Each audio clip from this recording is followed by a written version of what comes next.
Syriac lesson 14, the imperative and the infinitive, and the verb hua or wa. The imperative, again, a lot of this is repetition if you went through the blue book stuff, but let's do it. The masculine singular of the imperative is formed from the imperfect by dropping the preformative. Yeah, I guess that's one way to think about it. So he's saying you take the imperfect, naqtal, right here, and you get rid of the noon at the beginning, and you just get qtal. Yeah, okay, sure, that's one way to think about it. The other forms, masculine, plural, feminine, singular, and plural, are then made by adding endings for the various classes of verbs we have. Okay, so here's qtal, the root, the perfect. Naqtal is the imperfect. Then you have the imperative, which is a command, if you want to just tell somebody to kill, qtal. And if you're talking to a woman, you say qtal, but you have a silent yod at the end. And if you're talking to a group of men, you say qtal, but you have a silent waw at the end. And if you're talking to a group of women, you say qtal, but you have a silent yod at the end. I don't understand why it's like this. They should just make it all qtal and just not have any other imperative forms, but whatever. There are going to be, sometimes these endings are going to, you're going to hear them. They're going to not be silent in weak verbs when there's like an elep at the end of the root. Once in a while, you're going to hear these. And there's older Aramaics, like when Jesus talks to the little girl, he says, Talitha qumi. So he does pronounce that yod. So these are sort of maybe kind of remnants of an older Aramaic. So that's why they're spelled there. So other verbs that don't have the o, that have the a. So dhil is the perfect. So to fear, like he feared. Nidhal, he will fear. Then if you want to tell somebody fear, tal. Tal with a silent yod for a woman. Talu, or just the silent waw, and tal with the silent yod at the end. So that's to fear. Awad is he did. Ne'awid, he will do. And then if you want to command somebody do, awid. And then awid, awid, awid. That's the commands. And that's it, really simple conjugation. The endings are silent. All these forms are pronounced qtal, tal, or awid. There are, however, longer forms of the plural which do distinguish it in pronunciation. Oh, I guess you could pronounce it qtalun, qtalin, dhalun, dhalin, wadun, wadin. This is very rare. Most of the time, you're going to see these forms of the imperative. Notice that Siame points go on to all feminine plural forms. That's fine. The meaning of the imperative is straightforward. Ktho, ktho, right. Remember that the negative imperative is expressed by the imperative. Okay, this is important. The negative imperative, if you want to say do not kill, you don't say la qtal. For whatever reason, it's just not the way it works. You say la and then the imperfect second person. So if you want to say do not kill, you say la taqtal. If you want to say do not write, la tiktho, la tikathween, and so on. I don't know why it is that way. It's just the way it is. The infinitive, all infinitives in Syriac. So what's an infinitive? An infinitive is where you are simply naming the action. All infinitives in Syriac begin with mim. Nice rule. The infinitive, al, like the regular verb, is miqtal. Miqtal. So you take the root, qtal, the basic perfect root, qtal, and you just put a mi in front of it. And you have, how do you translate miqtal? You translate it, quote, to kill. The vowel on the second root letter is always a, irrespective of the stem vowel in the perfect or imperfect. The second root letter, if it's, well, don't worry about this stupid softening. Miktho. So miqtal, miktho. That's going to be the imperative, to write. So he wants to write ba'i al-miktho. He wants to write.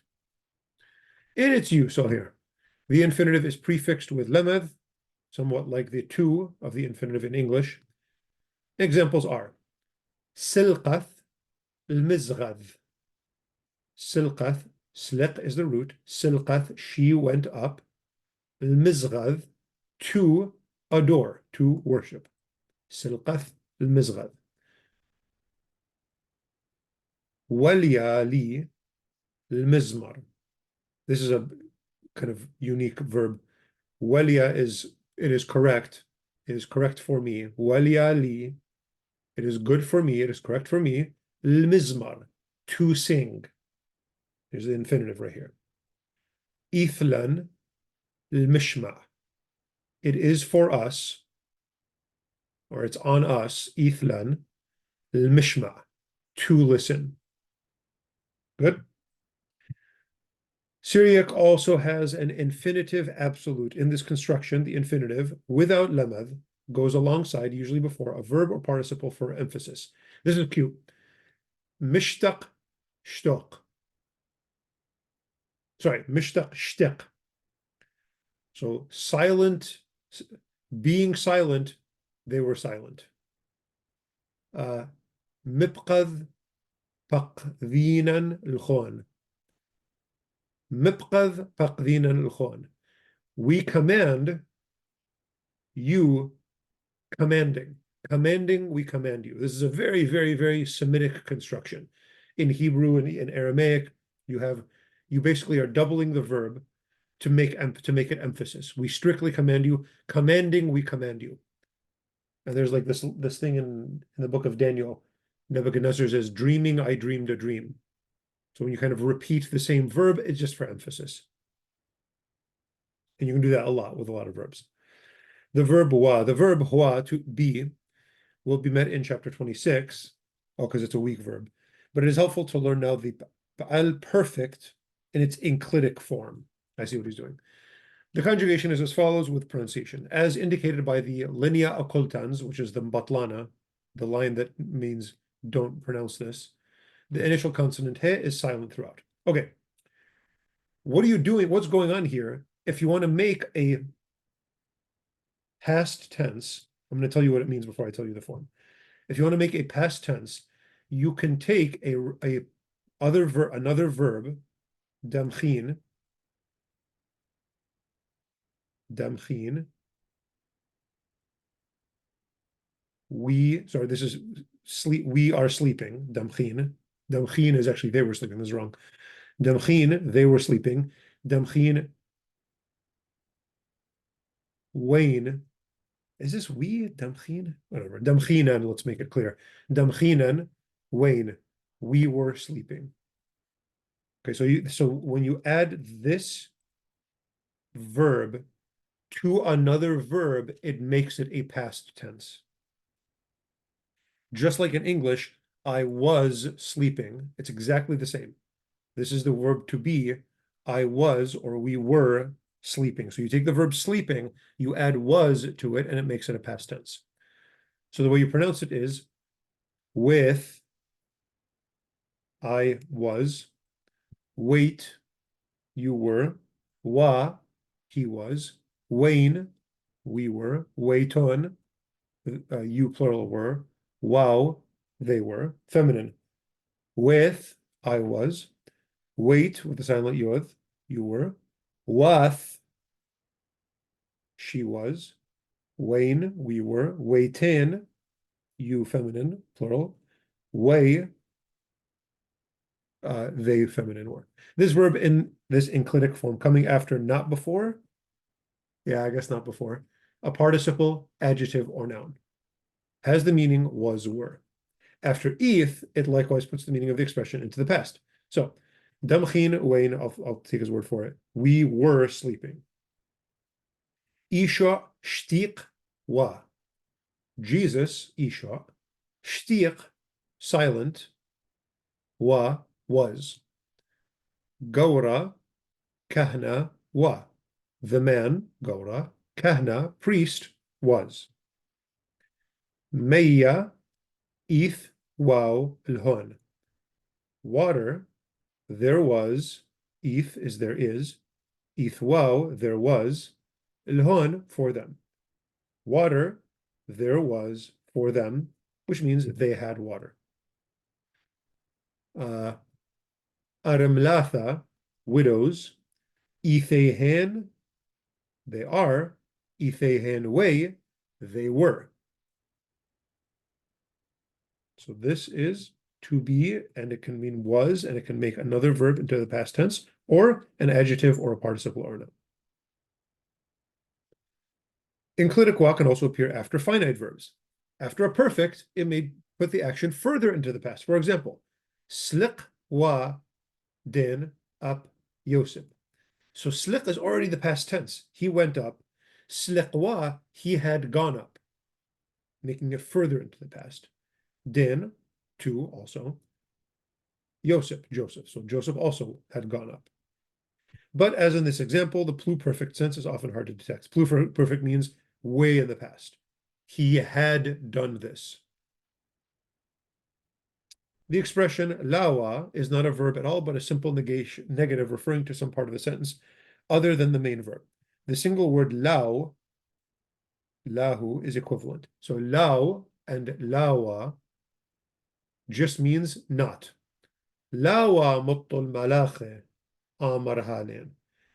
It is not because of the angels he says this. It is not about the angels that he says these things.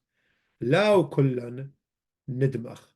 Not all of us shall sleep. Lau kullan. Not all of us nidmach. Shall sleep. I think that's pretty easy. Let's look at the vocab. Zadqa, zadiq, zadqa. It is right. To be right. Okay. Nhith, to go down. Ilana, tree. Not hilana, ilana, tree. Rughza, anger. Hayla, force, power, mighty work. It actually can mean an army. Zaddiqutha, righteousness. Qa'en, Cain. Shtiq is to be silent. Dmech is to sleep. Malacha is angel. Wale, it is fitting, for something to be fitting. Israel, you'll very often not see it with that alap, just with the yod. Nashaya, human. So it's an adjective from nasha is man. Nashaya is human. Qrawa, war or battle. Soyana, will. What else? Oh, that's it. Okay, let's read these exercises. لا شليت لن المقتل الناش. ارحم الحورخ عور عمخ رحم الحورخ البر عمخ أخ نوشخ. منو آمر الخون المأرق من رغزة. عوذ هيري زدي قوثة. Hint, this is the imperative because of عوذ, because of that vowel. كنش نبقين واوله لشليحة أخ نشمعون الملاو.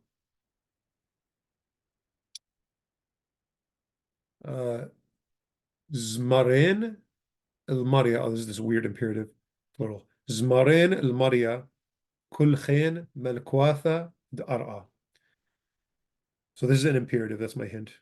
This is a feminine plural imperative. Very rare form, but he mentioned in the chapter. Shma Israel, Maria alahan, Maria haddu.